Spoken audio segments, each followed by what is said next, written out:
Hi, this is Kevin from Heuristics. Today I want to discuss this question that has been brought up several times in many groups. So let's look at how to deal with this. Mr. Lee bought 4 times as many ties as wallets. He spent $840 altogether. A wallet costs $50 more than a tie.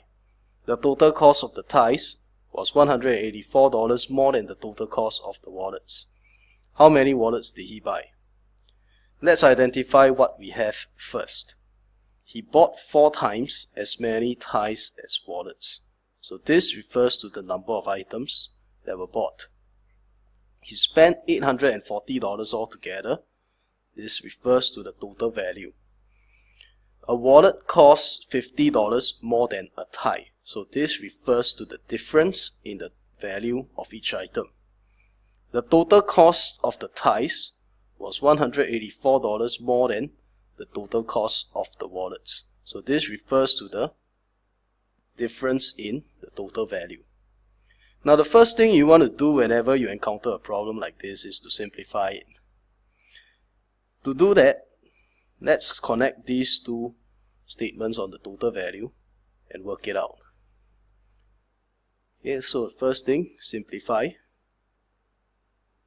by comparing the total values. So between the ties and the wallets, we know that the total cost of the ties is $184 more than the total cost of the ties. And he spent $840 altogether. So this is just a simple comparison model problem. To find out the cost of the wallets, let's just take $840 minus 184 divided by 2.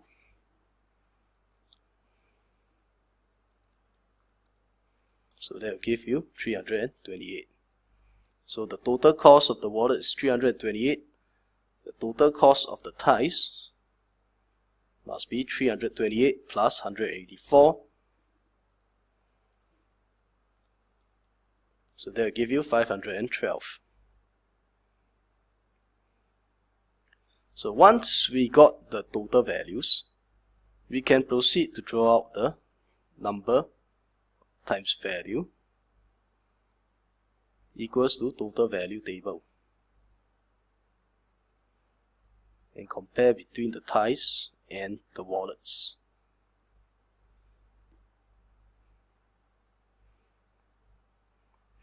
So what else do I know? I know from my number of items, I have 4 units of ties and 1 unit of wallets.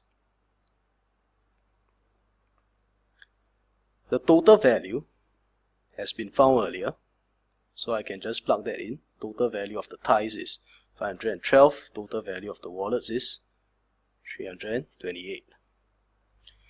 Now I need to find the value of each item. So looking at this relation, 1 unit times something will give me 328. So what is this something? This something has to be 328 divided by 1 unit, and that will give me 328 parts. So why is this parts included here? Well, when 1 unit is multiplied by this parts, it will be cancelled out. We know this to be the inverse, but we don't want to tell that to the kids because we don't want to overload them with too much information. So once we've known that, we can do the same for the ties. The ties would be 512 divided by 4 units to give you 128 parts. So once I've established the values of these items, I can proceed to compare the difference between them over here. A wallet costs $50 more than a tie. So between these two values, you can now compare the values differences. 328 parts minus 128 parts will give me 200 parts, which is $50. So 1 part would have to be $50 divided by 200. And that will give you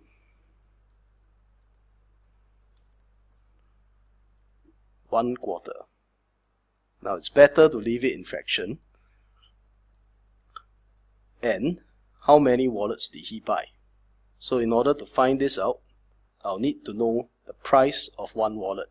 That will be 328 parts, which is 328 times 1 out of 4. That will give you 82. So the price of each wallet is $82. And he spent a total of 328. So this 1 unit, the number of wallets, would have to be 328 divided by 82. And that will give you 4. Right? Now there's another way to set this up using number value, total value.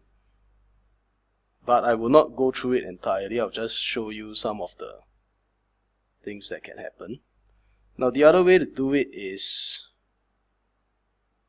if your number times value to give you the total value here, the ties and the wallets.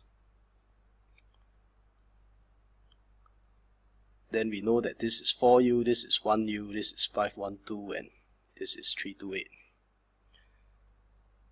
The other way to set this up is to go directly here and say that the wallet costs 1 part and the tie 1 part plus 50 and the tie costs 1 part. Okay, if you do this, what's going to happen? This will become 4 times U times P, so this is 4 up.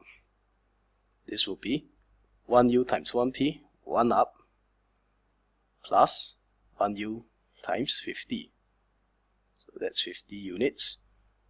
But once you get to this point, it gets a bit confusing for a P6 child. They are not really taught as well on how to deal with the product of two different variables. Now it's still possible to solve from here, but I won't go into detail. If you want, you can try it out. So hopefully you've learned something today.